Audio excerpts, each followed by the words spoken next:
As the pilot approached, Bright, Kaufman, and Crane had their script. They had James Burrows set to direct. Now all they needed was the cast. He took this cast of relative unknowns. I mean, everybody had done a sitcom or two or some show on TV that failed. Well, it's kind of funny because, you know, now you look at the cast members and you all think, oh my God, they're all so famous. But before that, none of them were household names. I was told this is the one you want to do.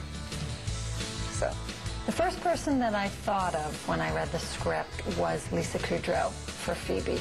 She had worked on Mad About You, and she played the role of the waitress. Lisa came in, I think it was the second or third session, and just nailed it. I mean, there was no question that she was going to be Phoebe.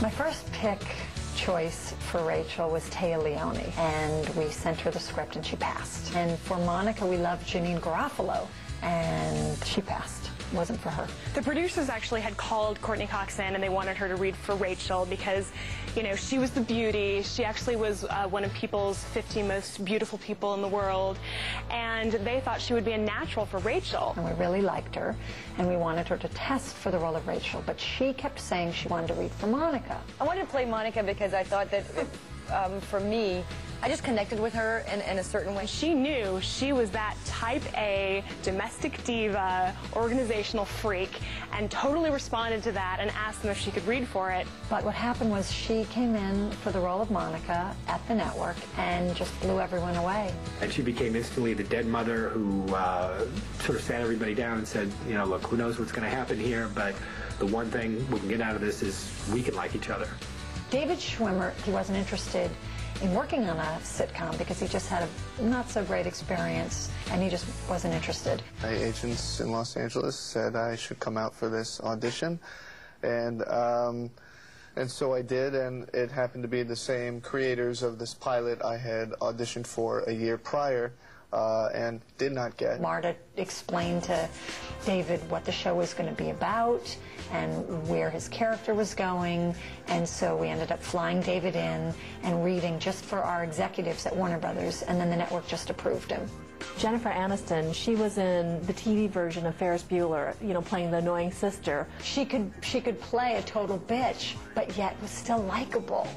And I think you immediately fall in love with her. Matt LeBlanc had a Married with Children spinoff that was on Fox that came and went extremely quickly. All I saw was an adorable guy that made me laugh, that was sexy and perfect for the part. And I just went in and in and in and in and in again and came out on top. We had everyone cast except the role of Chandler. And we went to the network and we asked all of the actors to come in, and the 5 of them came in and read with 2 actors, and one was Matthew Perry, and it was just magic. So I think that the chemistry between them and the actors that they picked, it just was like the right marriage. There wasn't one actor that the network didn't love as much as we did. And that's unusual when you're casting a pilot. A pilot is always difficult because sometimes you have to skew it towards the stereotype more than the reality in order to convey in a half hour who these people are. And this was a show that really managed to establish all the characters very well, and the ensemble gelled from the get-go. This combination of people, this you know, mix works really, really well, and I think people will like it. When I was on the set, when they were filming the pilot, I remembered watching the actors together, and it seemed like they had known each other for 10 years. And it was remarkable. They genuinely liked each other. Of course we're going to get along. We've all got this great job. We've all come from television shows that didn't really work. So with the pilot, the stage was already kind of set.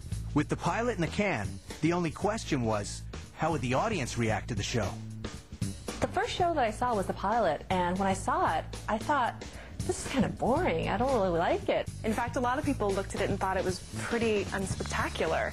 I mean, you had 6 people who were sort of hanging out in an apartment. Didn't get Friendsalicious for me until about midway into the series. It was kind of dismissed at first as a Seinfeld ripoff because, you know, here are a group of attractive people sitting around in New York talking about nothing. And yet, Generation X really kind of just clamped onto the show because it was so entertaining. It was within 2 or 3 weeks of its premiere, it became the thing that people talked about. I guess I thought and hoped, and part of me knew it was going to be successful, but I had no idea it was going to be this big. Nobody expected it because TV is such a, you know, kind of ephemeral thing. You never know what's going to work. Sort of this fantasy image of New York. You know, there were these 6 young people with, you know, varying degrees of income, living, you know, pretty fabulous lives with fabulous wardrobes. Mid-season, it became pretty evident that the show was pretty special. I mean, the chemistry between the 6 actors, it just clicked. It was the thing that you went to work the next day and you said, oh, God, did you see what these people on the show Friends did last night? You know, that's funny, that happened to me. Or something as simple as, hey, how about that Courtney Cox? She's hot. James Burrows had a cast who was young and inexperienced.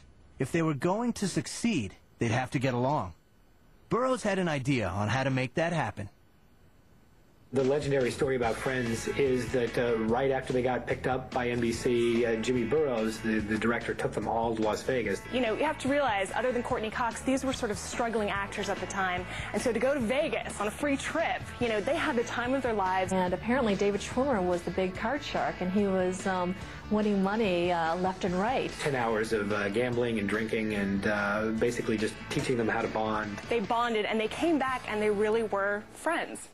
Which friend will have the most success after the show ends? Visit Biography.com and tell us what you think.